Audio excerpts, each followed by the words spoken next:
Previously on Talking Joe. Only 2 issues on display here, but did any piece of scripting stick out to you? Favourite line of dialogue? The one that stuck out for me, and I hope you haven't picked the same one, was Flint talking about the Darklonian resistance. No, he says, no. Sneak Peek should know, he was undercover in Darklonia so long he almost went native. In fact, he did go native in a way, with the landlord's daughter no less. Boom, boom. Talking Joe is on the air, and here are your hosts, Chief and Mark.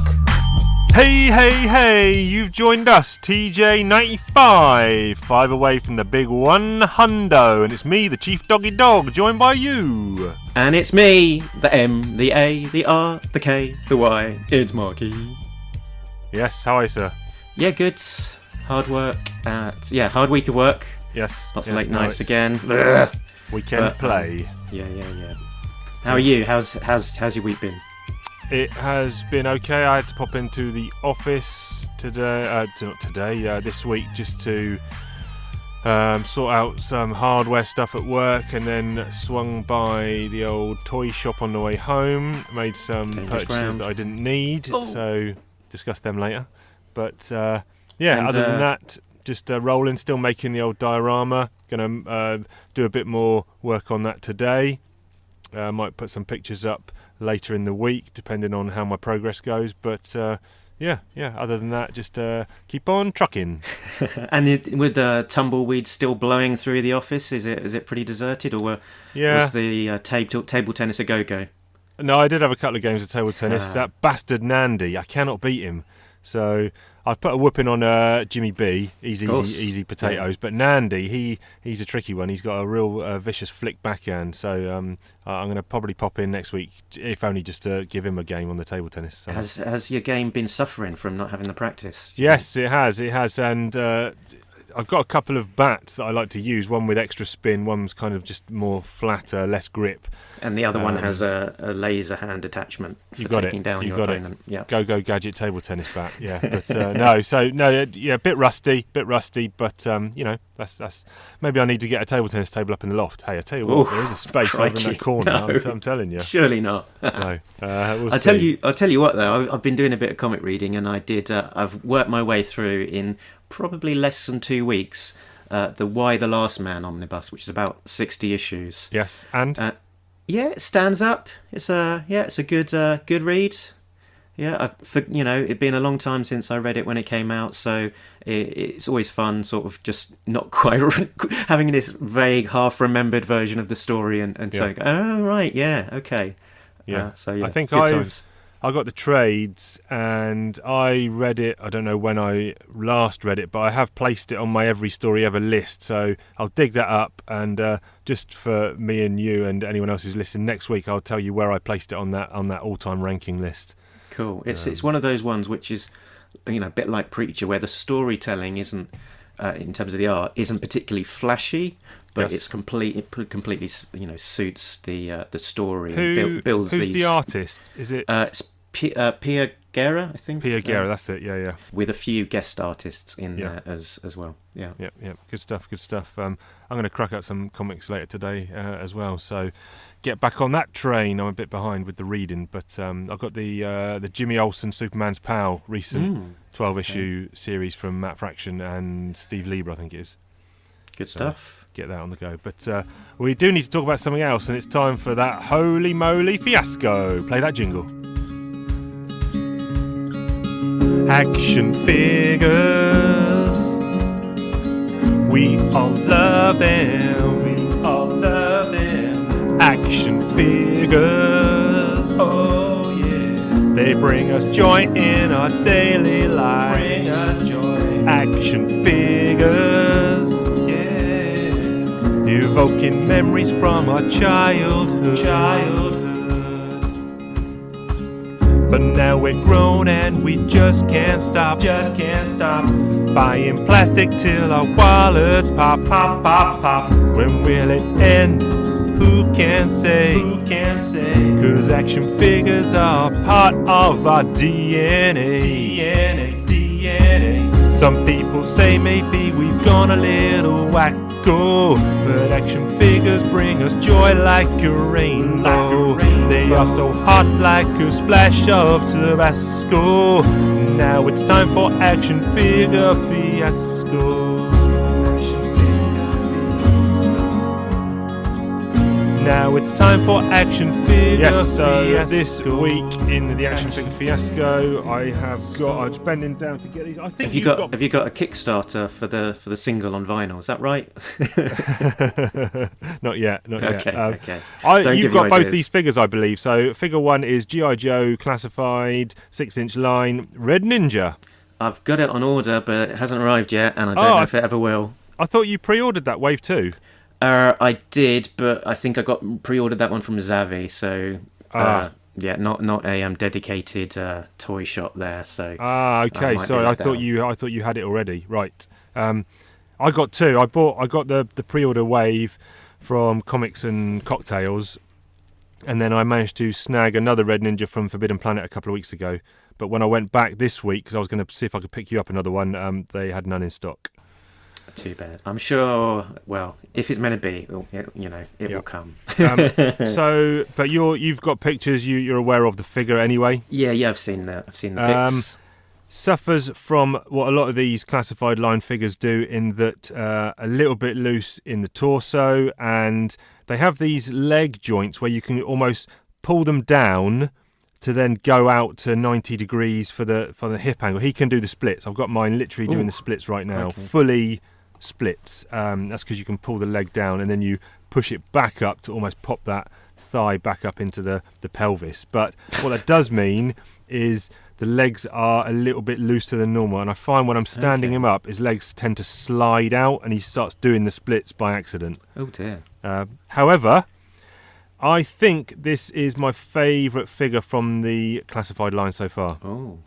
In terms of design, it looks great. The colours, the shin guards and the knee pads have got kind of that almost matted red, but it is still a red compared to the almost magenta-y colour. It's almost like a dirty reddy brown of the main suit is a real nice combination. Then you've got the tinges of grey on the straps and the black, but I love the kind of collar around his neck. A soft material, so you can really push his head down and it doesn't restrict movement. What I think probably works with this figure is that they're using all sorts of different tones of colour, aren't they? It's not just like a flat red all over, which you'd have got on one of the original 3 3/4 type designs. Yes, yeah. Another downside here, which I'm finding again with these classified lines, is the backpack peg. I don't know what it is, if it's not hard enough or the hole's not big enough, but it tends to not either sit flush or comes out quite easily out the back. You finding that with any of your figures? Yeah. I think pretty much all of them. It sort of doesn't, particularly if there's like a strap or something that's a little bit in the way. I don't think that helps. But he comes with a lot of accessories. He comes with a pair of sai. He comes with 2 hand axes. Then he comes with 2 hand like sickle things or sais. And he also comes with 2 swords, 1 curved sword and 1 straight sword, and all of these will fit in. He's got 1, 2, 3, 4, 5, 6 slots on his backpack and his waist belt to put them in, and then 2 in the hand. So he's got 8 weapons. He can hold 2, and all 6 others can go into his outfit, and it doesn't look like overdone or over encumbered. So, yeah, that's perfect, because it's a bit of a bugbear of mine is that when you've got a character with loads of accessories and you can't fit them on their person, you've got to then store them off somewhere else or whatnot. It is quite satisfying when you can actually get them on the in the pouches and on the back and all of that kind of stuff. I'm looking at this guy now. What's going on with his eyes? Are they just like sort of blank, or are they goggles, or what? Well, yeah, no, it looks like the old 90s X-Men white eye syndrome.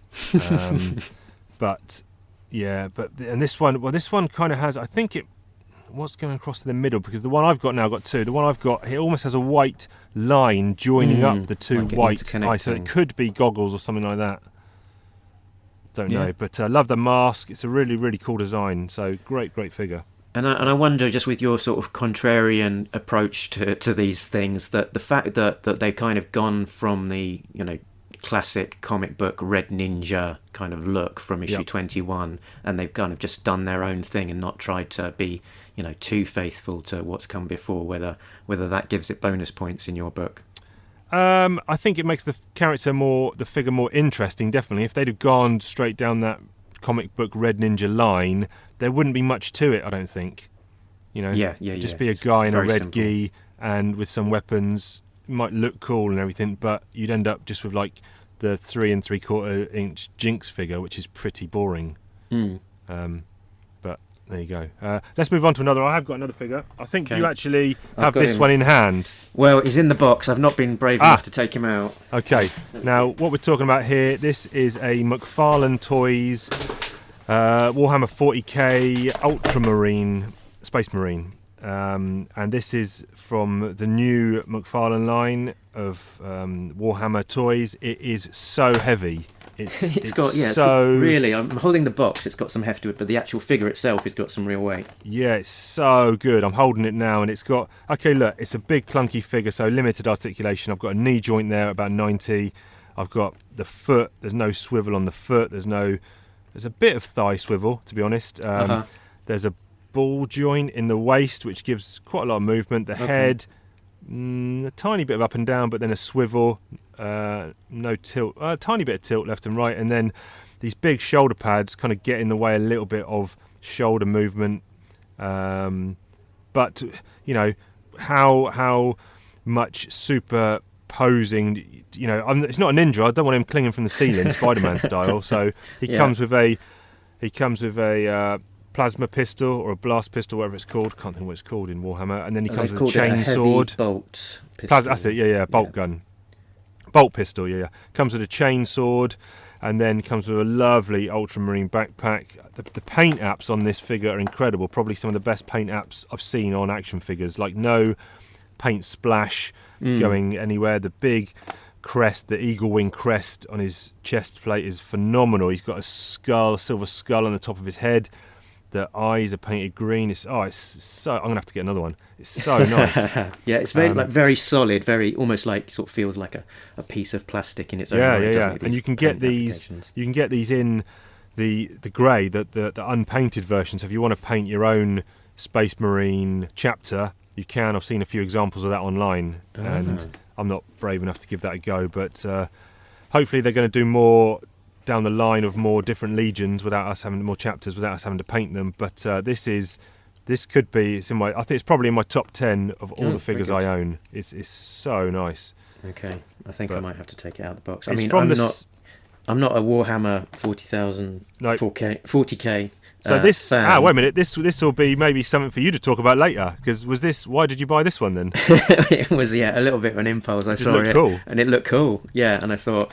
If it arrives and I really like it, then I'll keep it, and if it doesn't, then it'll probably and it's good and in demand, it'll probably go for big bucks on the secondary market, and I can sell it. So win-win either way. Yeah. That will look good on your shelf next to some of your books, I think. So I think that you could almost use it as a bookend kind of piece. Because it's that nice. Heavy. Yeah, really, really nice figure. So and it's 7-inch scale. So obviously it scales outside of the other lines where I'm kind of crossing the IPs here for some of my photo shoots and stuff. However, what you got to remember is these Space Marines are enhanced humans, so they're fully roided and teched and scienced up. So outside of the armour, they stand about 7 foot anyway as a regular, and then put them in the armour, and they're going to be more like 8 foot. So it actually scales fine with a 6-inch classified or a Marvel Legends or a Black Series Star Wars anyway, because it is going to be that much bigger.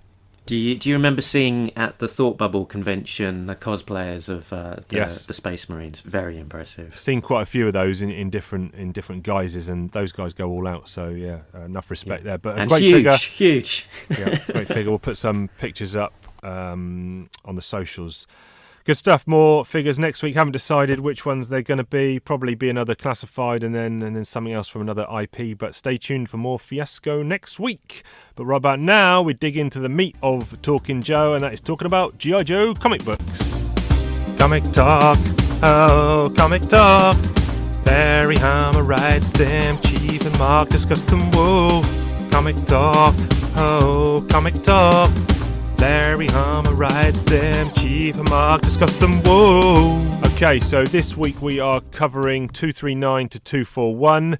It's, I'd kind of read ahead, and I think I was happy to say this was a 5-issue arc. I know we're not getting that much clearly defined arcs unless it says part 1 and it says last part, whatever, but here that's not much indication either, to be honest. To be fair, you're right, but I think this is definitely the conclusion of some stuff that enables us to rank this as an arc. So let's look at the covers first of all.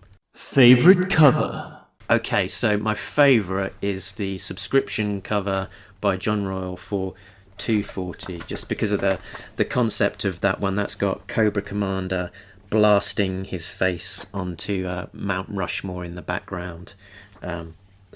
Just quite a fun, over the top kind of pose there. Yep. and idea, and actually it sort of echoed in real life. I think John, when Trump visited Mount Rushmore, he did make some inquiries as to whether he might be able to get his own face up there. Yeah. So that's so funny. Cobra Commander has got one up on the Trump. Yeah, he actually did it. Yeah, yes, he got it done. That's actually my favourite one as well. I think it's a real good slice of fun, that one. Well done by Royal. I will know there is another one, because we're kind of on a roll there of just getting the Gallant regular and the Royal subscription, and we'll post all the covers up when we post up this episode for release, so don't worry about trying to hunt them down necessarily. But on 241 there's also, I'm looking on the inside cover of the issue and I see a altered reality exclusive cover by Ian Nichols, and that looks like Snake Eyes with the Cobra Commander head in the cowled head in the background. I'll have to look at that as a big image on the computer, but I wasn't aware of that one at the time. Yep, no, I don't know what altered reality is. It might be possibly a store convention, possibly a store exclusive. Probably a comic store exclusive, maybe something like that. But yeah, and I also wanted to comment on the cover to 239. So we've obviously got the 3 standard covers by Gallant.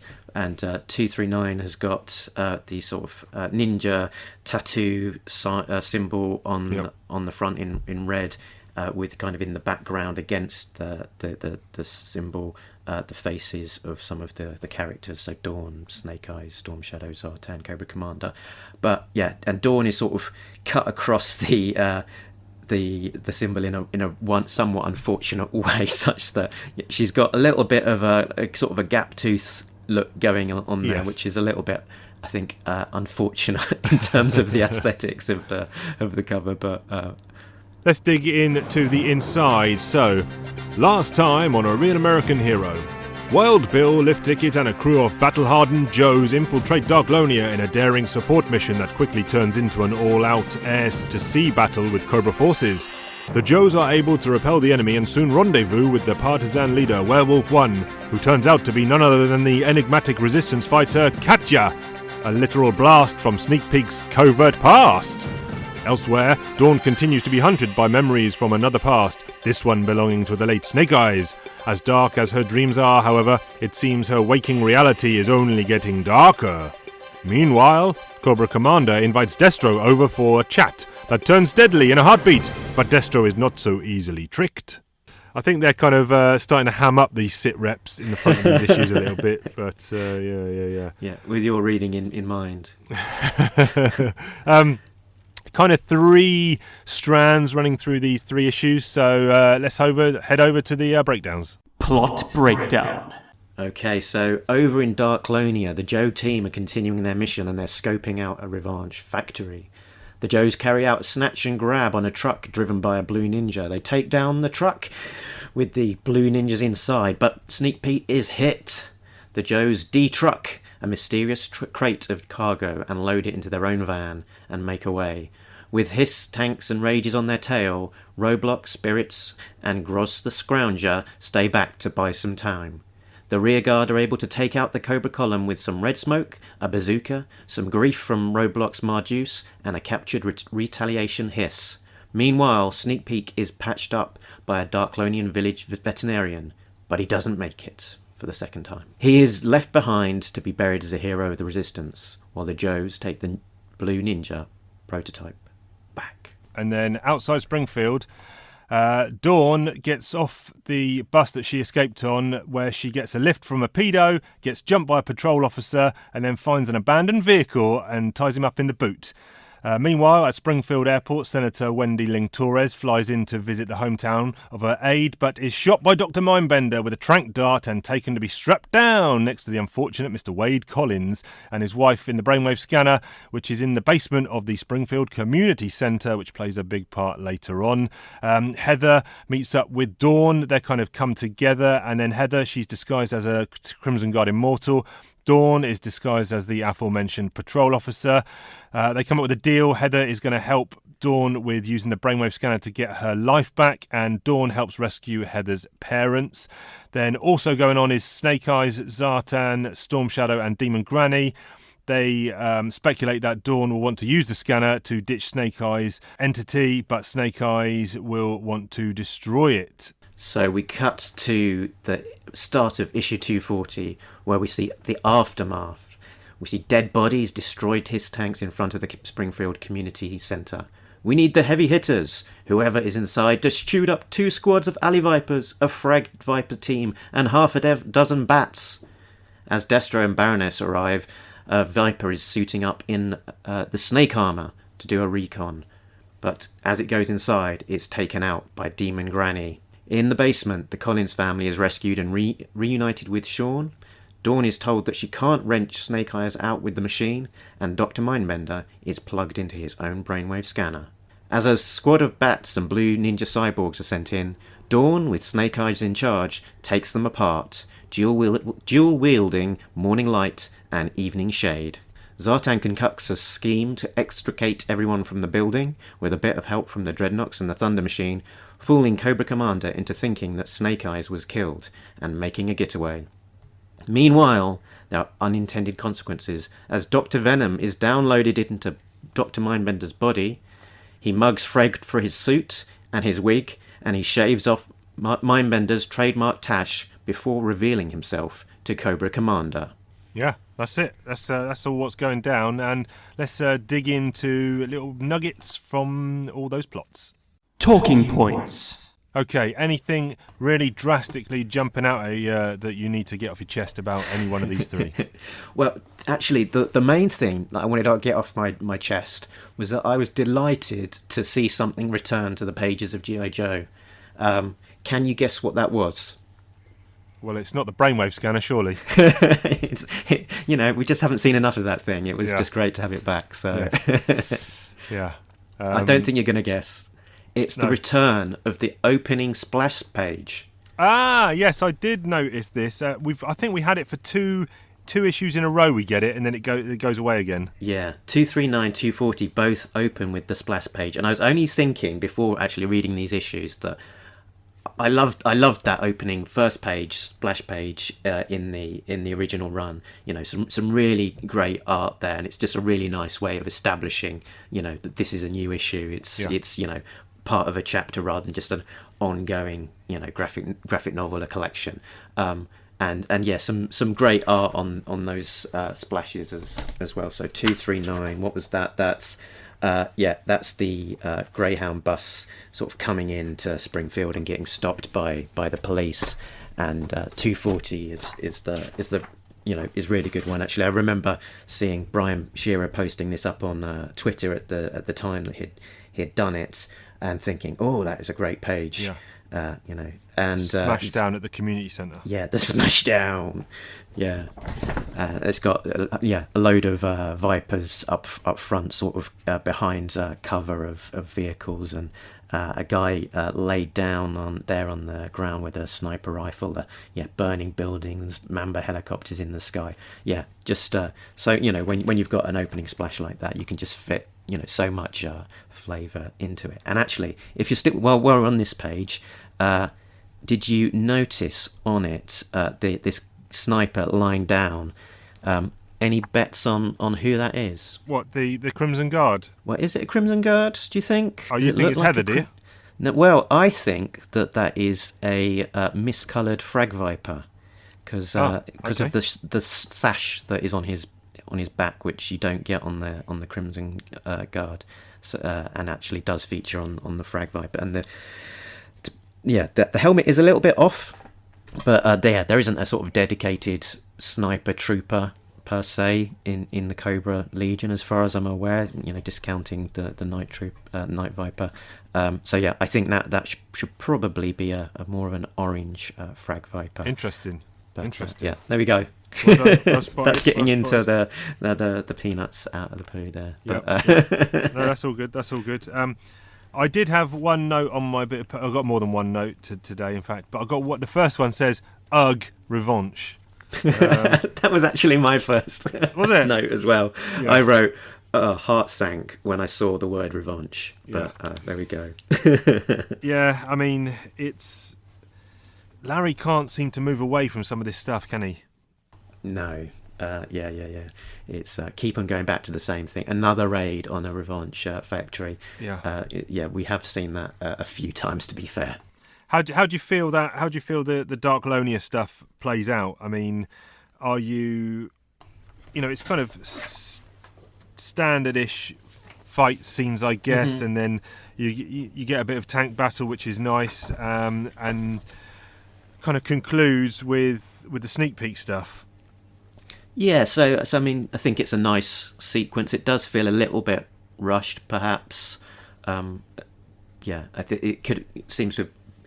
I think they could have made a bit more of it, and it sort of concluding with Sneak Peek's death. It feels like maybe that was sort of just Larry going in there with a little bit of intent of killing him off and making up for the previous oversight of bringing him back to life by accident the previous time.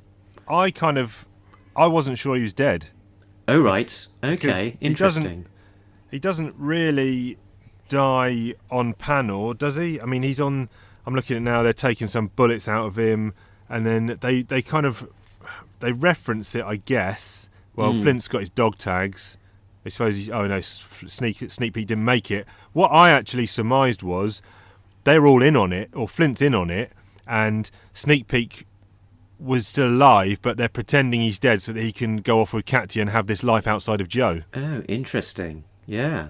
Okay. Although that's not really referenced here, but that's almost the vibe I was getting from those scenes as they played out. But if he died, he died. Then that I'm not saying this suggested that he didn't die, because it doesn't suggest that he lived.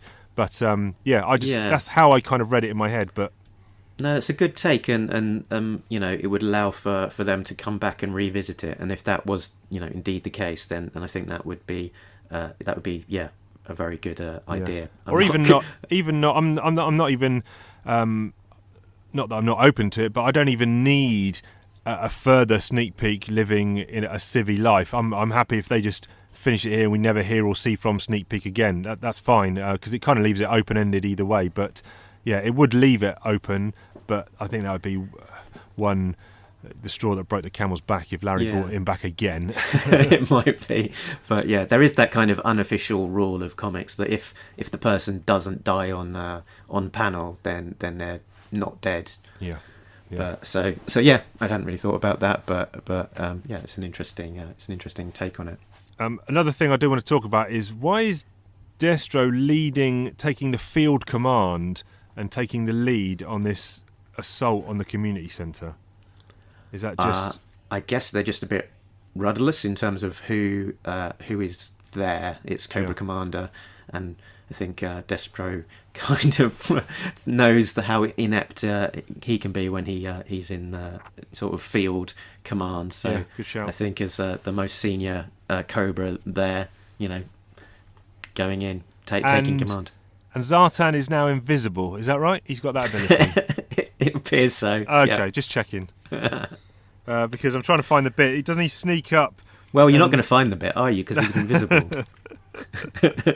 Is it where he's having a conversation with Zarana or something like that? Or that's right. Yeah, Zarana sort of. There's a hint that she's getting a whisper in her ear, isn't there? That. Oh yeah, I found it now. Yeah, she's kind of. What? Huh? Let go. Okay, brother of mine, I understand. And he's obviously nowhere in any of those panels. And you see her kind of arm being tugged. So, yeah, he can now not only uses holography, if that's a word, to make him look like someone else. He's got full-on Predator camouflage. Excellent. Yeah, why Very not? Good. Good tech. Good tech. But that's never been referenced or used before, has it? Is that something new? No, not to my knowledge. I think that's a new one on me. Yeah. What else do you want to talk about? We also saw the snake armor. That was yes. I think last seen back in issue 19, when the original pit was being attacked by Cobra. You sent me, was it you or your brother sent me? It was me, yeah. An eBay listing of a life-sized snake armor. Yeah, there we go. There's it's sort of a late night impulse buy for you. No thanks. When that comes in the post, what am I going to do with this? Yeah, right. But yeah, very cool. So it's I think a bit of a centerpiece for the comic shop that has it on sale. Okay, yeah, definitely. But yeah, the snake armor was actually taken down by I'll say the dialogue actually. What was that thing that took out an armored battlesuit? It was a Prada bag. Yeah.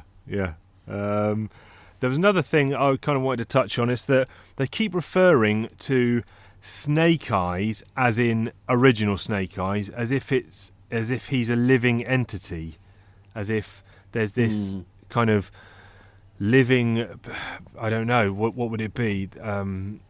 Like a spirit almost. Yeah. And I don't know, because I suppose it's always difficult how you play it when it's almost like a split personality, I guess, in a way. But with that, it's a split personality is, two personalities of the same person. But here, it's almost like a new personality has been injected into Sean.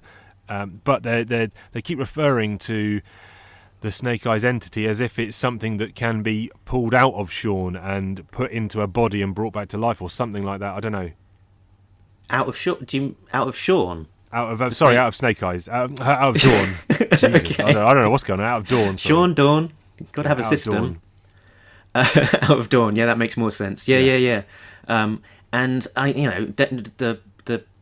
brainwave scanner. It's not it's not a spiritual mumbo jumbo. It's meant to be a piece of medical equipment almost. So it's like. The memories and stuff. It's not a spirit, is it, of Snake Eyes? It's data that has been taken out of his brain when he was last in the scanner, and that data has been inserted into Dawn. So I guess that's less interesting from a story point of view. Bit. But is the alternative of what we're getting what the Joe's fans actually want? Probably not. It's more superhero stuff, isn't it? There was one bit of brainwave scanner action I did like, and it's when Mindbender's in it and he's about to become Venom, and there's a panel at the top of the page, and the sound effects are snap, crackle, pop. Very good. As he gets absolutely zapped. And what do we make of Venom being back? It's sort of Cobra seeing him come back as well. There, Venom, you're dead. Merely corporally diminished, my dear. Yeah, and no one really bats an eyelid. It's like, all right, okay, this guy's back, whatever. Yeah, he's very, very strange. No one wants to do any kind of, thorough checking over of this guy. He's like, all right, yeah, Venom's back. What can you do for us? Yeah, he was dead, but he got better. So. Yeah. I don't mind it too much, but it does feel like we're replacing Mindbender with another character who's almost the same. And I guess Mindbender replaced Venom, didn't he, as that kind of archetype anyway. And we also had Venom coming back towards the beginning of this run, where he was in the machine, the ghost in the machine, and he was trying to take over Billy's body at the time and all that kind of thing. So it's not a new concept to the book either of Venom coming back and sort of trying to insert himself into a body. Yeah, exactly. Yeah, I mean, I don't know. What else have I got written down here? I think that's probably it from me. Anything else you've got here that I wrote down that in the issue page of 241, there's a sort of funny little exchange in the letters page. Yeah. So there's a guy who writes in asking about Dr. Biggles Jones, and he said his big question around it was, why is she a bad guy this time around? When we last saw her, she was a secret agent that was infiltrating Cobra. now she seems like a very on-board member, which is, actually quite a good question, because if you recall when she last appeared in the original run where she and Scarlet had just joined Cobra at the same time, they had the ceremony and stuff. As that story progressed, you find out that Scarlet was a double agent, but not just that. Dr. Biggles Jones was also a double agent, and it was a bit of a twist reveal. But it seems that Larry has forgotten that point entirely. Yes, and he sort of tries to blame the letter writer Tim Dole. Tries to make him think that he's looking at a different continuity and and misinterpreting that, and it's not what he did at all. He said, in a fairly grumpy way, my G.I. Joe continuity is separate from the other G.I. Joe continuities and encompasses my Marvel RR run, the IDW RR run, the Devil's Due G.I. Joe Classified, the Devil's Due Storm Shadow run. The stories not written by me are not part of my continuity, and I have not actually read any of them. In my universe, Dr. Biggles Jones is not an undercover agent. Larry. Even though he wrote her as an undercover agent. Even though you wrote her as an undercover agent, and it was entirely your plot point, but never mind. But also, what's the editor? The editor, should have helped Larry out with that response as well, but I think the editor might be scared of Larry. Yeah, or they just haven't read the full run of G.I. Joe, so... Yep, so good art here on display by the usual team, but did they manage to secrete anything in, or did Larry manage to put any nice little nuggets in there? I spy with my little eye. I spotted a few. So the Springfield police, they talked about back up on the interstate to the Shelby rest stop. So that was a little nugget of fun, because Shelbyville is the neighbouring town for Simpsons Springfield. Ah, yeah, of course it is, yeah. Yeah, nice. And did you notice the Springfield Extermination Services van that the Zartan and co were rocking around in? The says with the big rat on the top. That's right, and it had this lovely little extermination logo, which was sort of shaped in the sign of a cobra. It was just I didn't spot that. I see it now. Yeah, good one. And then when Mindbender / Brain, what else he called? Venom. Venom. Then when Mindbender / Venom was trying to find his something to wear and whatnot, and was looking in the lockers, there's a nice little bit where he's opened up a locker with Fred inside, and on the inside of the door is pin-ups of Baroness and Zarana. Nice.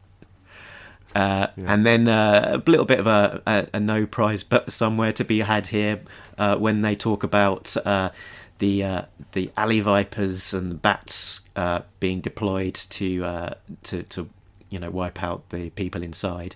But when they actually go inside, there's not an alley viper to be seen in the entire 3 issues. So never mind, they might have just died and fallen off camera somewhere. Now then, 3 issues here, so plenty to choose from. What was our favourite bit of scripting? Favourite line of dialogue? Have you got a favourite line of dialogue here? There was some great dialogue in here, and I've peppered the show already with a few of them. I think my favourite was from Venom. So he said, it's good to have a physical presence again.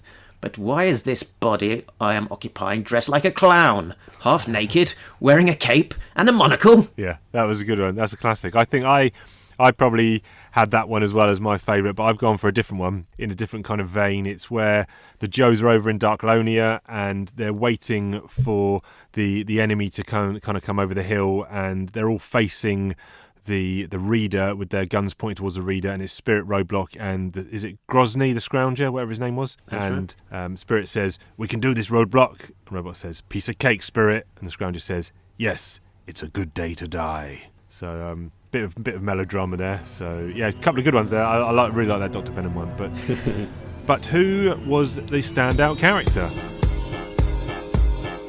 Who is the MVP? Most valuable person in these issues.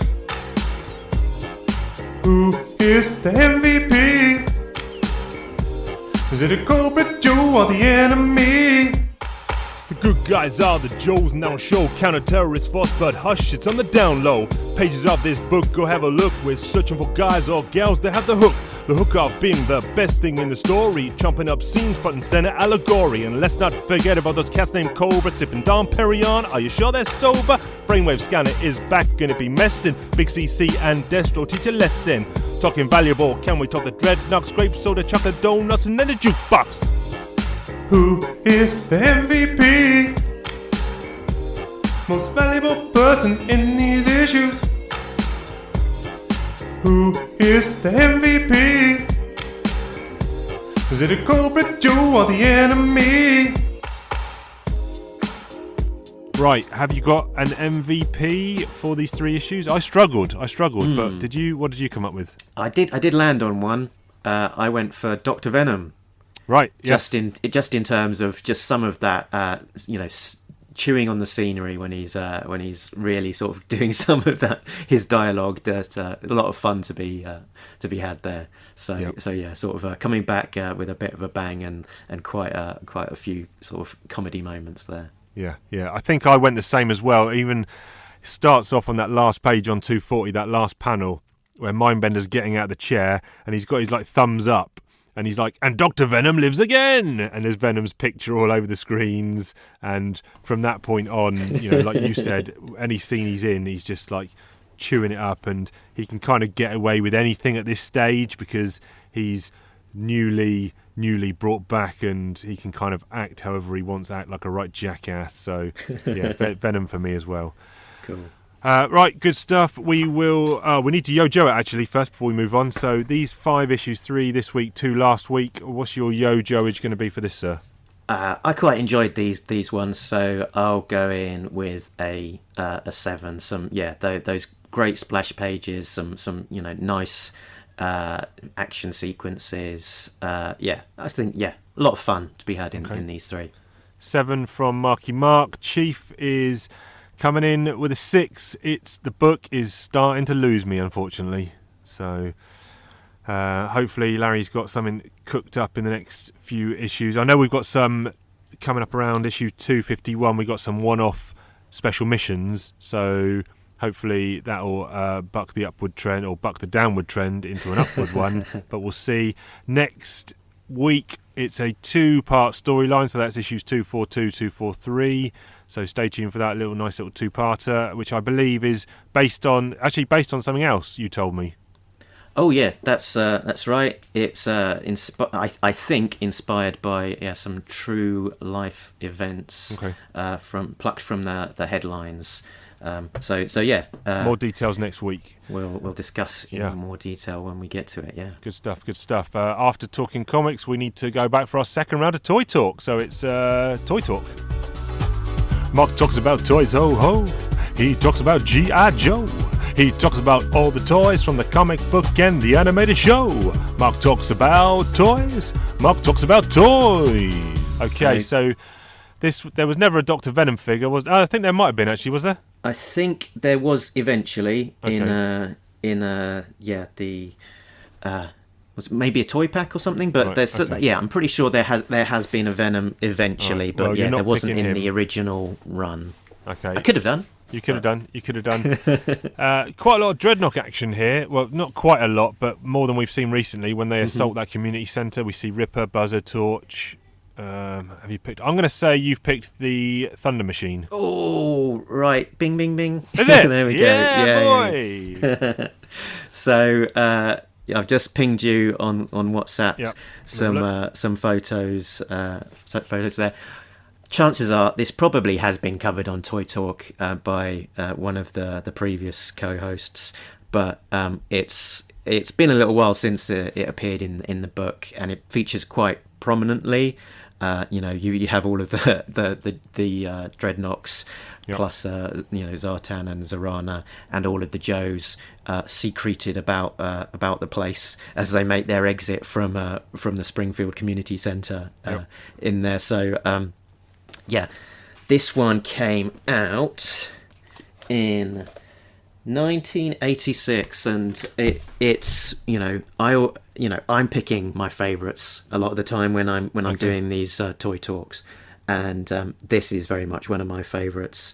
You had it, did you? Well, I had this one. Yeah, a lot of love, a lot of playtime with that one. It did sort of have a couple of accidents. I think we lost a wheel there, and that sort of had to get super glued back on. But very much one of my favourites, and actually one that I've been keeping a little eye out, that if one comes up at the right place on eBay or whatnot, then I might just pull the trigger and get that. So it was designed by Ron Rudat and was inspired by the Mad Max films, with that post-apocalyptic kind of road warrior kind of look. It's got the nose of a 1978 Firebird Trans Am, and racing tyres on the front, off-road tyres on the rear. It's propelled by a knock-dead 21k thrust jet engine. It's got a military truck chassis, removable armour-plated side panels, and kids coming into the room to try and interrupt me. Thomas, I'm doing my podcast. Oh. I'm going to close the door and come and see me later on. I've only got 1 minute. I'm not editing this out. Okay, Thomas, why don't you come over here? We're talking. It's actually going to be in. It probably will get cut out. Come here. No, I'm not cutting it out. Time run out. Time right. Come here, you. We're talking about the Dreadnought Thunder Machine. Do you remember seeing that one in the comic? He's not going to talk. I've never seen it in the Right, flesh. run off. I don't know. So. Okay. So you've not encountered that one in Never in the encountered flesh? it. Oh no. No. And it also came with a Dreadnought Thrasher as well, with a lacrosse stick with a kind of studded ball in the middle of it as well. Right. So quite a brutal little weapon. And I don't think I've even talked about the double Gatling guns on the front as well, which with the ammo belt going around them. Just an incredible looking vehicle, and you can fit in obviously the passenger and the driver. Yep. But you've also got room for I think 8 people to stand along the running boards as well. So you can propel along quite a few people in it. And when we get to our top 10s, which we should do at some point, all-time figures, all-time vehicles, I'm sure that will feature in mine. And I also pinged you some photos of the real life cosplay from which features an actual Thunder Machine, 1-to-1 scale, with the prop Gatling guns on the front, completely sort of decked out, very very faithful, looking pretty spectacular. And I think there's great. 8 stars painted on the side of it, sort of representing 8 G.I. Joe vehicles that were taken down. Oh, right. And I think it came out the same year as the Havoc, which is kind of why they sort of developed that dynamic of the Joe Cobra, kind of mirroring vehicles there with the front facing cannons on both of them. With that brilliant issue back in the day where they were very much kind of one-on-one out in the swamplands. So there we go. Good stuff. Thunder Machine. Good stuff. Thunder Machine. I mean, they didn't have that many vehicles, did they? They had a couple of bikes and trikes and stuff, but that was obviously the main thing. And I mean, it was somewhat sad and a bit of an oversight that in the comics they were very much the kind of the motorcycle gang, and there was never really a proper Harley Davidson or something along those kind of lines that you could put your Dreadnoughts on. There was in the same year there was the Dreadnought ground assault vehicle, right, and a motorcycle, and also the Dreadnought Swampfire. The ground assault was just a repainted Stinger, as was the motorbike, and the Dreadnought Swampfire was that vehicle that you might remember from those same issues. It was kind of a swamp vehicle that had these blades on the top of it that could act a bit like a helicopter. But I don't believe we ever got those released in the UK, and I think even in the States they might have been like an exclusive to a store as well. So you don't get to see them knocking about so much. And then further down the line there was a a three-wheeled dreadnought kind of motorcycle thing with the gun turret on the back. But yeah, very much the crown jewel. Being Thunder the Machine. Thunder Machine. Yeah. Very good, very good. If you listeners out there, if you had a Thunder Machine as a kid, or you've got one now, you want to get one, let us know on some of the socials or on the Facebook chat page. If you've got not that I want to buy one. I'm just yeah. interested to know, a spare one knocking about being donated to the show. Just wouldn't go interested to amiss. know other listeners' views, or where they place this in their childhood or even current play. So good stuff, good stuff. More toy talk next week. But now for this. You're listening to Talking Joe, and now for something completely different. The Star Wars galaxy sure has a lot of playgrounds. Jedi Knights, evil Sith, bounty hunters, all doing the rounds. But there's a guy so cool, the Mandalorian. Now expand your mind and be a Star Wars historian. It's 10-Minute Mando. He's chasing a star. It's 10-Minute Mando. He loves Beskar. It's 10-Minute Mando in a galaxy far, far away. Okay, we're back, and this time Chief has watched The Mandalorian, although we are mixing it up again. I said last week we were going to cover episodes 6 and 7. We're actually just going to do 6 this week because 7 and 8 form kind of a two-parter, which we'll cover in next week. So just episode 6, and this one is called The Prisoner, maybe? Something like that? It is actually called The Prisoner, indeed. Oh, okay. Yeah, there you go. And this is so how I break it down is episodes 1, 2 and 3 of Mando form a nice sort of trilogy. 7 and 8 kind of finish it off almost like a movie, and then stuck in the middle you've got these 3 one-off Monster of the Week style episodes, which all 3 are pretty much junk, I think.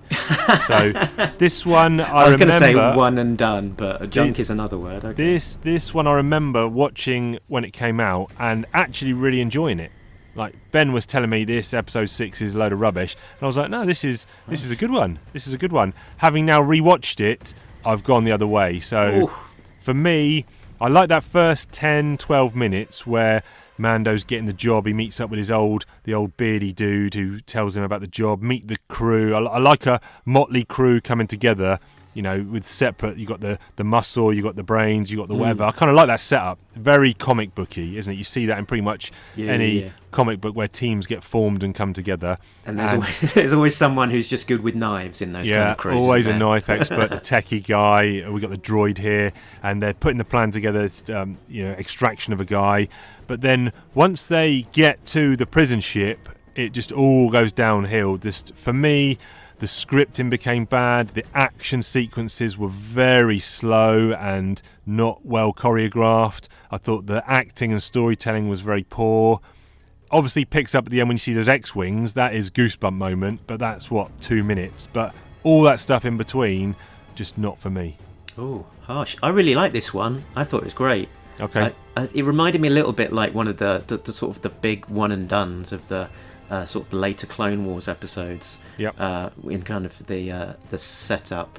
But yeah, I thought there was quite a lot to love. I like the setup. I like the sort of the caper. I like the big plot twist at the end of it. I thought the characters and the actors were good. I felt like there was a lot to love there. It felt like a low rent Babylon 5 or Star Trek episode to me.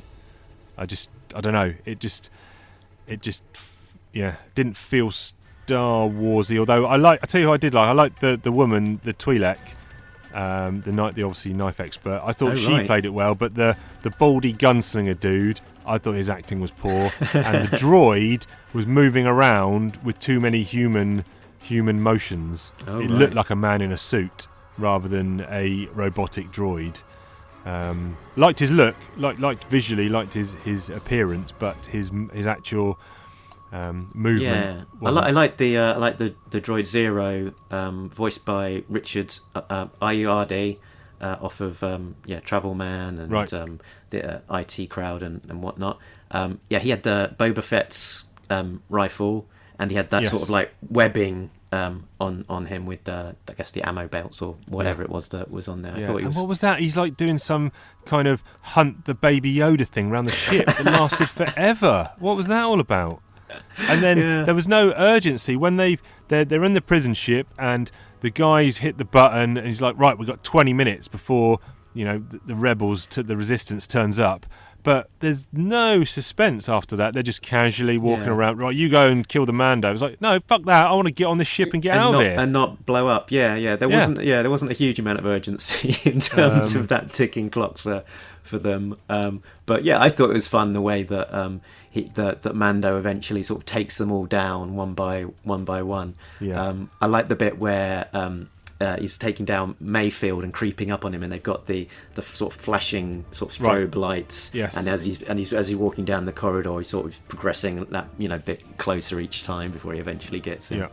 And I guess one of the twists the twist was you think he's killed them all, and then at the end they're just locked up in the prison cell still. Yep. So actually, they were lucky that they even didn't come with him. Even though that big dude, the Deveronian, seems to have been crushed by some closing blast doors. He looked fine in the end, but he was all right. Yeah. But there was a good guest cast there. So there was the main guy with the beard that sort of set up the whole crew. Recognise him? Where do I recognise him from? He's been a lot of stuff, sort of just and with a very memorable face. This guy called Mark Boone Jr. He was a big character in Sons of Anarchy. Okay. But he played Flass in Batman Begins, which might be where you recognise him most from, perhaps. I think I've only seen it once. Can't remember. The Mayfield was a stand-up comedian called Bill Burr, who's appeared in Breaking Bad. I know the name Bill Burr. Yeah, okay, maybe that's why he was so bad at acting in this, because he's not actually. And I think he does a podcast, and in that podcast, ironically, he's quite well known for not getting Star Wars. And constantly berating the franchise for being for nerds. Yeah, he's supposed to be quite funny. So I might check some of his stuff out. And then you talked about liking the Twi'lek Xian, I think she's called. I probably my least favourite character actually out of the lot in this episode. Natalia Tena. Did you recognise her? Do you think or no? So she was from Game of Thrones, where she played Osha. No. And was also in Harry Potter as an Who's Osha in Game of Thrones? So I think that was like the wildling that helped Bran. Oh, right, okay. When he was escaping. Oh, yeah. Got her now. Got her. Yep. Well done. Good stuff. And a link there back to Game of Thrones that Pedro Pascal played Prince Oberyn. Okay. So, right, a bit of a reuniting there of some Game of Thrones people. And this is I think it was the teleplay was written by Christopher Yost, who was I don't know if he came from TV before he went to comics, but he was at Marvel for a good long while, writing a lot of X books. Yeah, certainly done a pretty lot of bad X books as well. He was not the greatest comics. writer, but I don't know, whether he came from TV into comics then back to TV, but yeah. He's certainly his name. His name is in a lot of credits of a lot of TV and a lot of comics. Yes. So he's one of these guys that is always cropping up, and he was co-written by I think Rick. I'm not going to be able to say his name properly. Rick That's the guy. The director Rick. Yeah, who also directed number and two. wasn't, speaking of cameos, wasn't Dave Filoni one of the X-Wing pilots as well? That's right. All the X-Wing pilots cameos. All of the X-Wing pilots were the directors. So you had Rick, Deborah Chow who did 3 and 7, and Dave Filoni who did 1 and 5. Okay. And the X-Wings that were used in that sequence were actually a full-sized vehicle that was created for the Galaxy's Edge. Wow. In Florida, and it was filmed before they then shipped it out to Disney World. Good stuff. The other guy who made an appearance there that we've not talked about yet was Clancy Brown as Berg, so the big muscle of the crew. Oh yeah, recognised him as well. But yeah, a bit behind a bit of prosthetics, but he's got a G.I. Joe connection, which is that he voiced Destro in G.I. Joe Renegades. He's quite well known for having a bit of a booming, deep voice, and is best known to me as playing Lex Luthor in Superman Animated. Ah, okay. Very good. And it's his first Star Wars live-action appearance, but he actually appeared as Savage Opress in Star Wars The Clone Wars. Ah, very good. Right, that tells us it's time on the 10-Minute Mando. Join us next week where we'll be rounding out Season 1 with episodes 7 and 8. Hopefully this is an uptick for the Chief over these last 3 dross episodes I've had to suffer through. I'll get flack there from one Richard man's Straw opinion on the Facebook group for my non-love for Mandalorian. I haven't watched the trailer for Season 2. I'm not going to bother. I will watch Season 2, but I'm keen to avoid any kind of spoilers. Yeah, so, I agree. It's nice to go in sort of not having it spoiled in advance. So be surprised. Yep, good stuff. Before we say our goodbyes, we have got to talk about some questions that we asked you, the listeners. We asked you a question, you being the listener of the show, and we being me and Chief. So let's talk about what you said, Ed. Yes, Yeah, not bad, okay. not bad. Yeah. I was going to say, what did people say? What was the question, first of all? So the question was about impulse buys. So, when we're talking about toys, there's very much that thing of the impulse buy, particularly in this day of the buy it now button on eBay. So what are your biggest, best and worst impulse buys? Shall we talk about what the people out there in social media land said, and then we can talk about, some of our own buys. Yeah. So over on the Facebooks, there was a good discussion. Andrew said that he only wanted Destro from the latest wave of Classified, from the first wave of Classified, but he ended up getting them all. I think a lot of collectors will probably echo that they're thinking, I might dip my toe in, maybe get one or two of the favourite ones, but actually ending up getting the whole shebang. Mike shared with us a lovely collection of modern carded figures and vintage Joes after getting back into collecting following the lockdown. Gary regaled us with his saga of trying to find a complete metal head with unbroken pegs, and check out the Facebook post for the full saga of that one. So Rock shared with us a lovely selection of an impulse buy of 5 carded original version, Series 1 G.I. Joes that looked absolutely delightful. S-Jub says that he's never regretted buying a G.I. Joe toy, but he totally shat on the G1 reissue of Galvatron that he'd bought, and really, when he Marie Kondo'd it, he Marie Kondo'd it right out the window. Right.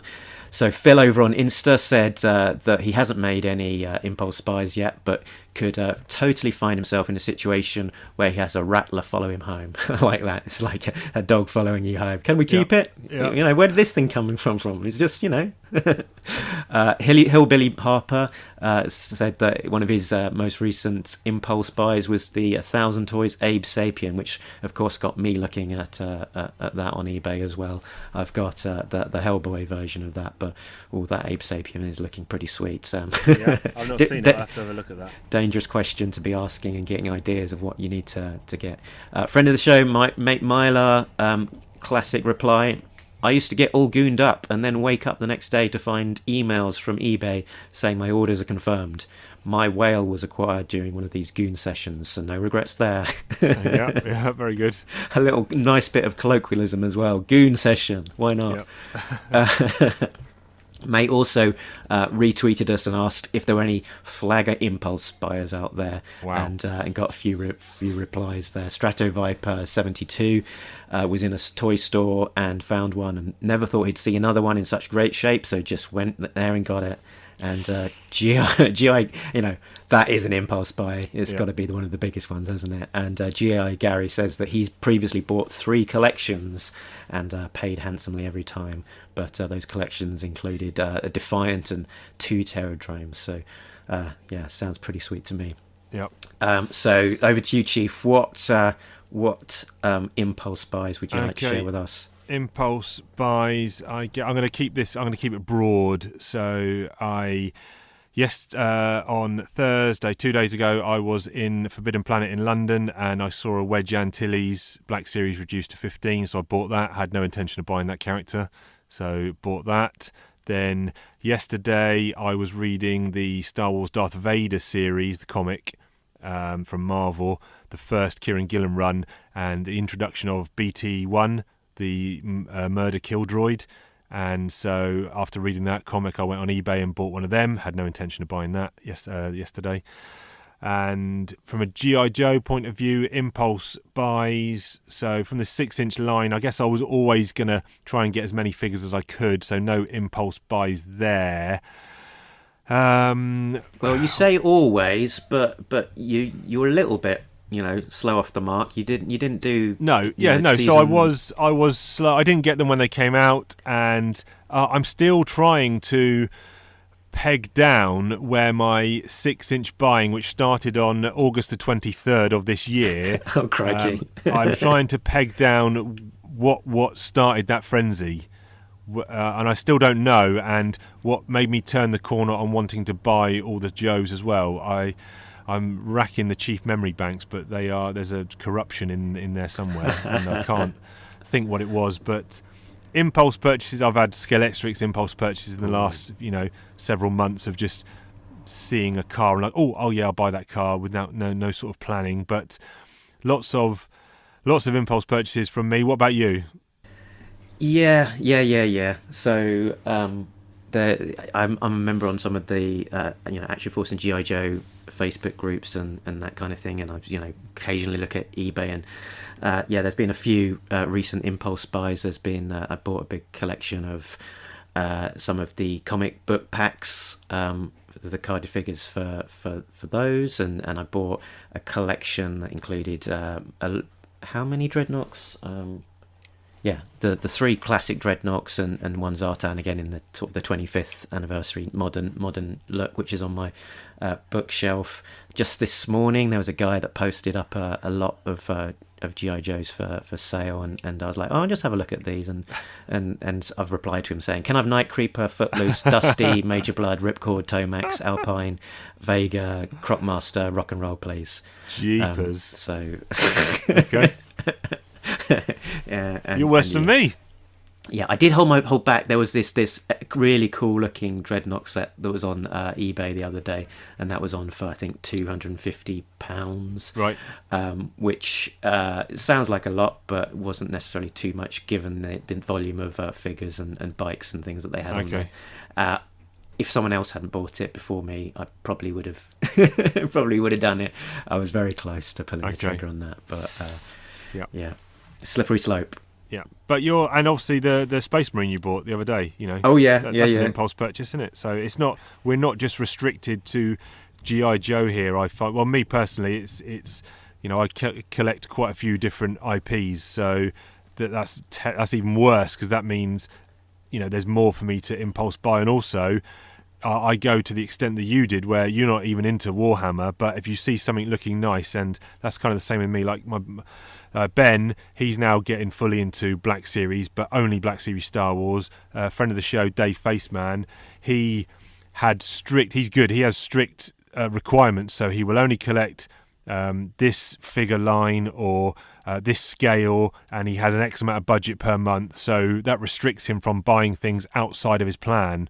But me, I'm like, oh, look at that. I've got no interest in that particular Power Ranger line, but look at that figure. That looks well cool. That'll look good on the shelf, and I'll end up buying it. So and not set yourself any sort of budget. And yeah. We'll keep that quiet.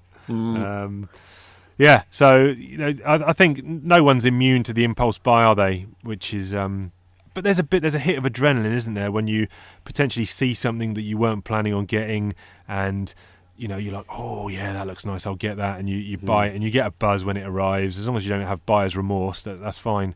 But a lot of the things, if we're looking just at action figures, there is a healthy back market, secondary market for these figures. So even if you're not getting the price you paid, you can still, offload most stuff you get for not too much of a loss. Yeah, that's fair. So, yeah, good stuff. We do have a question for the listeners for next week, though, and it is this one. So, much love always for G.I. Joe A-list characters and B-list characters, but we want to dig even further and go C-list characters. So we want you to tell us your favourite kind of third-tier C-list characters that potentially don't get any love or any recognition or any conversation at all about these guys. So, you know, we're talking not from the classic era, because most of those guys in 82 to 87 are probably considered, unless you can find a character from there that really isn't in the discussion anywhere. But we're kind of looking at, you know, maybe later on figures that have slipped through the cracks, whether that be comic book, toy, whatever. So yeah, is that about fair? Yeah, let's hear your much loved but much much forgotten figures. So Yes, so what are the figures that you love, which no one else seems to have any time for? Yep. Good stuff. We will post the question up on all the usual places if you want to reply there. And the usual places are on Twitter, it's talking_Joe. On Instagram, it's Talking Joe Comics at Talking Joe Comics. On Gmail, it's talkingjoecomics@gmail.com. And obviously the Facebook group, if you're not part of it, get involved there. It's Talking Joe, a G.I. Joe podcast. So I think that's all the places you can find us, actually. Yeah, or, you know, through your window. Yep, if you want to throw a rock through a window with a bit of notepaper around it with your response, you can do that. But please don't. No, just press your face up against it. That's fine. Yeah, knock on the door. That's easier. Good stuff. We will be back next time. Usual Talking Joe time. Usual Talking Joe channel, and we'll see you down the road. Because we've been Talking Joe, and we're all out of Joes. and all those other action figures. Oh, good. Too many. Yeah, laters.